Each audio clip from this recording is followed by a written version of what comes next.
Hello friends, வணக்கம். Welcome to Rekha Rajesh kitchen. எல்லோரும் எப்படி இருக்கீங்க? எல்லோரும் கண்டிப்பாக நல்லா இருப்பீங்க. இந்த வீடியோ வந்து பார்த்திங்கன்னா, இன்றைக்கி செவ்வாய்க்கிழமைங்க. Morning 5 o'clock எழுந்தாச்சு. ரொம்ப நாளுக்கு அப்புறம் திரும்ப வந்து ஒரு ப்ளாக் போடலான்ட்டு. எல்லோரும் சப்போர்ட் பண்ணுங்கப்பா. என்ன வந்து சப்போர்ட் பண்ண மாட்டேங்கிறீங்க. எல்லோரும் சப்போர்ட் பண்ணுங்கள் ப்ளீஸ். லைக், ஷேர், சப்ஸ்கிரைப் பண்ணிக்கோங்க. வீடியோ ரெகுலராக வந்து பாருங்கள். நோட்டிஃபிகேஷன் வந்து போடாததுனால வராது. போயிட்டு ரேகா ராஜேஷ் கிச்சன் அப்படி செக் பண்ணி பார்த்தீங்கன்னா வீடியோ வந்திருக்கும். கண்டிப்பாக வந்து பாருங்கள், சப்போர்ட் பண்ணுங்கள். நானும் போடணுன்னு நினைப்பேன். அப்புறம் வியூஸ் போகிறதுனால நான் சரி விடு அப்படின்னு நினைப்பேன். நம்ம வீடியோ இப்படி தாங்க இருக்கும். புதுசாக எதையும் பண்ண முடியாது. புதுசாக டிஃப்ரெண்ட்டாக அந்த மாதிரிலாம் இல்லை. எப்போவும் நார்மல் நம்ம லைஃப் ஸ்டைல் அவ்வளோதான். ஓகே, இன்றைக்கி 5 o'clock எழுந்தாச்சு. பால் வச்சுட்டு சாதத்தை தண்ணி வச்சுட்டேன். அரிசி ஊற வச்சாச்சு. நேற்று வச்ச கத்திரிக்காய் குழம்பு இருக்குது, அது சாப்பிடல. உடம்பு ஹீட் ஆகிடுதுன்ட்டு ஒரு டைம் மட்டும் சாப்பிட்டு விட்டுட்டேன். இப்போ பார்த்திங்கன்னா அப்படியே வந்து லைட்டு போட்டு டைம் பார்த்துனா அப்படியே லைட் ஆஃப் பண்ணிட்டேன். ஏன்னா வந்து எதுவும் டிஸ்டர்ப் பண்ண வேணாம், எல்லாம் தூங்கி நிற்கிறாங்கன்ட்டு. அதுக்கப்புறம் பார்த்திங்கன்னா இன்றைக்கி வந்து வெஜிடபிள் ரைஸ் செய்யலான்ட்டு தான். காலிஃப்ளவரும் கொஞ்சம் கேரட்டும் இருந்ததா, எண்ணெய் ஊற்றிட்டு கொஞ்சம் ஃபஸ்ட்டு காலிஃப்ளவரும் கேரட்டும் வந்து கொஞ்சம் வெந்த அப்புறமா வெங்காயம் போடுவேன் நான். போட்டு நல்லா வதக்கிட்ட அப்புறம் சாதம் போட்டு பெப்பர் போட்டு, இன்றைக்கி அவன் வந்து பெப்பர் மட்டும் வேணாம் கொஞ்சம் மிளகாத்தூள் வந்து சேர்த்துக்கோ அப்படின்னா சரின்ட்டு அப்படியே வந்து சேர்த்து கலர்னேன். டீ போட்டு அவனுக்கு கொடுத்துட்டேன். அவன் குளிக்க போயிடுவான். வந்து 5:30 கரெக்டாக எழுப்பிடணும். இப்படி தான் வந்து நான் வந்து சாதம் வெஜிடபிள் ரைஸ்னால் இப்படி தான் நான் பண்ணுவேன். ஒரு நாளைக்கு பெப்பர் மட்டும் போட்டு விட்ருவேன்.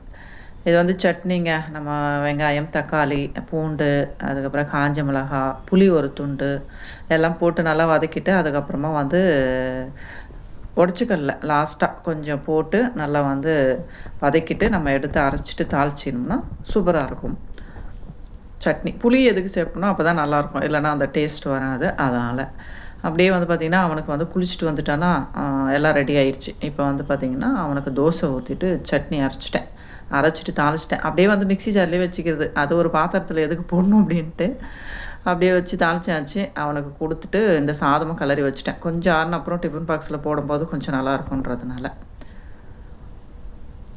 அவன் வந்து பார்த்திங்கன்னா பெரியவன் வந்து கிளம்பிட்டான் 6:30க்கு. ட்ரெயினில் போகிறதுனால வண்டி வந்து விட்டுட்டு ட்ரெயினில் போகிறார், அதனால் கிளம்பிட்டார். அதுக்கப்புறமா வந்து பார்த்திங்கன்னா வந்து பீர்க்கங்காய் இருந்தது. சரி பொரியல் பண்ணலாம் இன்றைக்கி அப்படின்ட்டு பீர்க்கங்காய், வெங்காயம், தக்காளி எல்லாம் சேர்த்து ஒன்றா கட் பண்ணிடுவேன். தனித்தனியாக வதக்கி அப்படிலாம் போடுறதில்ல, ஒன்றா கட் பண்ணிடுவேன் எப்போவுமே. நம்ம கடாய் வச்சுட்டு எண்ணெய் ஊற்றிட்டு கடுகு போட்டு இதை போட்டு நல்லா வதக்கணும். இந்த மாதிரி நான்ஸ்டிக் போயிட்டு அப்புறம் செய்யக்கூடாதுன்றாங்க. நான் செய்துன்னு இருக்கிறேங்க. எல்லாத்தையும் போட்டுட்டு தூக்கி வேறு இந்த மாதிரி வாங்கினோம். ஒரு 2 கடாய் வாங்கினோம். கடாய் நிறைய இருக்குது, பெருசாக இருக்குது. இது மாதிரி வந்து நமக்கு ஒரு சின்ன அளவாக வந்து கடாய் வந்து இதெல்லாம் போட்டுட்டு வாங்கினோம். கடுகு பொரிஞ்சிட்டு உடனே நம்ம வந்து இதை எடுத்து போட்டுக்க வேண்டியதாங்க. போட்டு கொஞ்சம் வதக்கணும். நமக்கு கோல்டு கூட ஆகாது. பீர்க்கங்காய் கோல்டு அப்படியே சொல்லுவாங்க இல்லையா, அந்த மாதிரி. அதனால் போட்டுட்டு நம்ம வதக்கிக்கலாம். கேமரா நம்மளே வச்சு ஹேண்டில் பண்ணுறதுனால வச்சுட்டு அதுக்கப்புறம் போட்டுட்டு அதுக்கப்புறம் திரும்ப நான் காமிக்கிறேன்.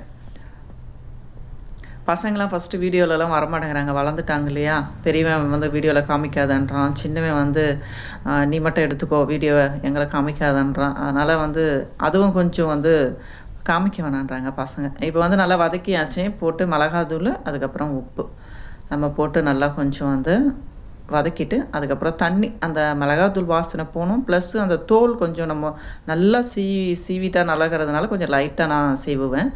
அந்த தோலும் கொஞ்சம் வேகணும்ல மேலே, அது கொஞ்சம் இதுவாக இருக்கும் ரஃப்பாக. அதனால் கொஞ்சம் நம்ம தண்ணி ஊற்றிட்டோம்னா அது நல்லா வெந்துடும். இது வந்து பார்த்திங்கன்னா நம்ம சப்பாத்தி கூட வச்சு சாப்பிட்லாம், சூப்பராக இருக்கும். சாதமும் அப்படியே பிடிச்சி சாப்பிட்லாம். நாங்களாம் அப்படி தான் பண்ணுவோம். சாதம் அப்படியே பிடிச்சி சாப்பிடுவோம், நல்லாயிருக்கும், டேஸ்ட்டாக இருக்கும். அவ்வளோதான், பீர்க்கங்காய் பொரியல் ரெடி. இன்றைக்கி சாம்பார் தான் வச்சேன். நாளைக்கு அமாவாசைன்றது நான் மறந்துட்டு செவ்வாய்க்கிழமை சாம்பார், இன்றைக்கி சாம்பார் வச்சிட்டேன். திரும்ப நாளைக்கும் சாம்பார் வைக்கணும். ஒரு நாள் சாப்பிட்டா தான் நல்லாயிருக்கு, திரும்ப ரெகுலராக சாம்பார் சாப்பிட்டா பிடிக்கல. பார்த்திங்கன்னா சாம்பார் நான் வச்சுட்டேன். சரி நார்மலாக வைக்கிறது தானே சாம்பார், அதனால் அதை காமிக்கல. முருங்கைக்காய் சாம்பாருங்க இன்றைக்கி. சட்னி, முருங்கைக்காய் சாம்பார் ஊற்றிட்டு கொத்தமல்லி போட்டு வச்சுருக்கேன். அப்புறம் நம்ம செய்த பீர்க்கங்காய் பொரியல், நேற்று வச்சது ரசம் அப்படியே இருக்குது அதனால். அப்புறம் சாதம். இன்றைக்கி லன்ச் வந்து இது தான். லன்ச்சு, பிரேக்ஃபாஸ்ட் எல்லாம் இது தான். அவன் வந்து 7 o'clock காலேஜ் போகும்போது நான் 6 o'clock எழுந்து லஞ்ச் எடுத்துன்னு போக மாட்டான், வந்து சாப்பிடுவான். அதனால் லேட் ஆகும்.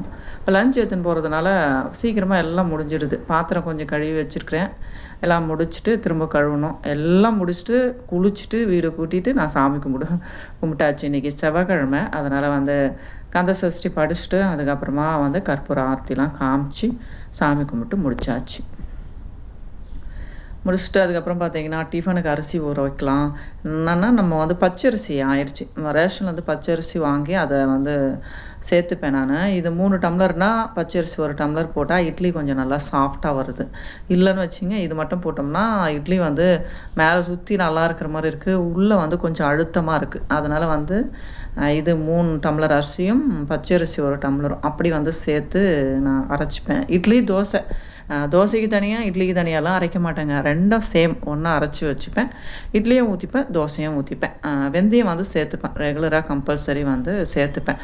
நிறைய தோசைக்குனா நிறைய சேர்ப்பாங்க, இட்லி போகிறது சேர்க்க மாட்டாங்க. நம்ம ஒரு லிமிட்டாக நம்ம சேர்த்துனோம்னா ரெண்டுத்துக்குமே நல்லாயிருக்கும், இட்லிக்கும் நல்லாயிருக்கும், தோசைக்கும் நல்லாயிருக்கும். நான் எப்போவுமே அப்படி தான் வந்து செய்வேன். ஊற வச்சாச்சு. ஊற வச்சு முடிச்சுட்டு அதுக்கப்புறமா வந்து மிஷின் துணி போட்டிருக்கோம்ல, அந்த வேலை முடிஞ்சிச்சுன்னா முடிஞ்சிச்சு. ஒரு இந்த மாதிரி காலையில் எழுந்தும்போது எப்போவுமே எனக்கு வந்து பார்த்திங்கன்னா ஒரு 10 o'clockலாம் வேலை முடிஞ்சிடும். அரிசி டிஃபனுக்கு ஊற வச்சுட்டு அதுக்கப்புறம் அப்படியே வந்து மிஷினில் துணி போட்டுருந்தேன். துணியெலாம் எடுத்துக்கலாம் அப்படின்ட்டு எடுத்துன்னு போயிட்டு வந்து எப்படின்னா பேண்ட்டு தனியாக, ஷர்ட்டு தனியாக, டெய்லி துணி தனியாக அப்படி போடுவேன் நான். புதுசாக சேரீலாம் போட மாட்டேன். பாருங்கள், எடுத்து வந்து வச்சு எவ்வளோ நாள் ஆச்சு. இதை மிஷினில் போடக்கூடாதுன்றதுனால கையில் அலசணும். புடவை இன்னும் வந்து ஒரு 2 புடவை சேர்ந்த அப்புறம் அலசலான்ட்டு அப்படியே வச்சுருக்கேன். அது 200 ரூபா புடவை, அதனால் அங்கே வச்சுருக்கிறேன்னு நினைக்கிறேன். அதுவே 1000 ரூபா 1500 புடவைன்னா உள்ளுக்குள்ளேயே வச்சுருப்போம் பேக்கில் போட்டு. மனுஷனுடைய மென்டாலிட்டி அப்படி தான் போல். இப்போ வந்து ஃபேண்ட்டு மட்டும் போட்டேன், அது ஃபுல்லாக எடுத்துகிட்டு மேலே போயிட்டு நம்ம வந்து காய வைக்கணும். இது வந்து ஃப்ரண்ட் டோர், டாப் டோர் வந்து ரிப்பேர் ஆகிட்டு இந்த வாஷிங் மிஷின் வாங்கி ஆயிடுச்சு, 4 month ஆயிடுச்சு. நல்லா இருக்குங்க, தண்ணியும் சிக்கனமாக செலவாகுது, தண்ணி நல்லா வந்து அழுக்கும் போகுது. டாப் டோரும் அப்படி தான், நம்ம வந்து எப்படி யூஸ் பண்ணுறோமோ அப்படி தான். அதை விட இது கொஞ்சம் இன்னும் நல்லாயிருக்கு. அதான் ஃப்ரண்ட் டோரு. இப்போ பார்த்தீங்கன்னா துணி எடுத்துன்னு போய் மேலே போட்டுட்டு வர வேண்டியதான். இன்றைக்கி மார்னிங் ரொட்டீன் இப்படி தாங்க போச்சு. ரொம்ப சிம்பிளாக நான் என்ன இன்றைக்கி காலையிலேருந்து ஒரு 10 மணி வரைக்கும் என்ன வேலை நான் பண்ணணும் அதை உங்களுக்கு வந்து ஷேர் பண்ணியிருக்கிறேன். இதுதான் எல்லோரும் செய்வாங்க, ஆனால் கொஞ்சம் லேட்டாக செய்வாங்க, இல்லை காலையில் முடிச்சிருவாங்க, அப்படி பண்ணுவாங்கன்னு நினைக்கிறேன் நான்.